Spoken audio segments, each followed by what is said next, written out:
আসসালামু আলাইকুম, সবাই কেমন আছেন? আশা করি আলহামদুলিল্লাহ ভালো আছেন। তো আমিও আলহামদুলিল্লাহ ভালো আছি।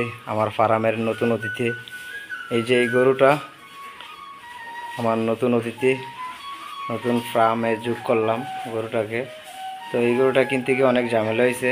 আমরা কেনার পরে আবার চৌমুনি বাজারে প্রচুর দালালের কথা বললে লাভ নাই। প্রচুর দালালে 500 টাকা বেশি অন্য কোনো পাইয়া আমাদের গরুটা আবার আমাদের কাছ থেকে নিয়ে যেতে চাইছিল।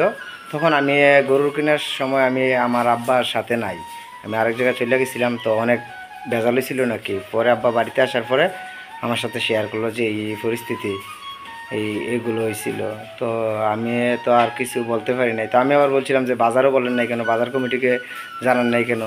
চৌমুনি বাজারে যারাই যাবেন কেয়ারফুল থাকবেন। অনেক দালাল, অনেক 420 মানুষ। চৌমুনি বাজার দালালে ভরপুর, ঠিক আছে? দালালের হাত থেকে যতটুকু সম্ভব বাঁচার চেষ্টা করবেন। এগুলা পুরা রাজাকারের মতো দালালগুলা, ঠিক আছে? তো এই আর কি আমার নতুন অতিথি, ওর জন্য দোয়া করবেন।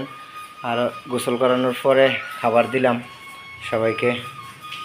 এই তো আমার সবগুলা গরু, আর দেবো না, এগুলোই বাস, ঠিক আছে? আর আলহামদুলিল্লাহ আমার সবগুলা গরুই এখন সুস্থ আছে, সবাই আমার গরু। তারপরেও আমি ঘরটা সবসময় পরিষ্কার রাখার চেষ্টা করি। ঘরটা অনেক কাঁচরা করে ফেলায়। এটা গরু তো আর মানুষ না যে কথা বুঝবে, এগুলো অনেক কাঁচরা করে ফেলায়। আমি যতটুকু সম্ভব চেষ্টা করি ঘরটা পরিষ্কার রাখার জন্য। তো যাক, সবাই ভালো থাকবেন আর আমার জন্য দোয়া করবেন, আমার ফার্মটা যেন আগায় যায়। আর আমার জন্য দোয়া করবেন, আমি যেন কন্টিনিউ আপনাদের সাথে শেয়ার করতে পারি আমার ফার্মের সব কিছু, ভালো খারাপ মন্দ সব কিছু নিয়ে আপনাদের সাথে সব কিছু শেয়ার করতে পারি। আমার জন্য দোয়া করবেন। আসসালামু আলাইকুম, সবাই ভালো থাকবেন। আল্লাহ হাফেজ।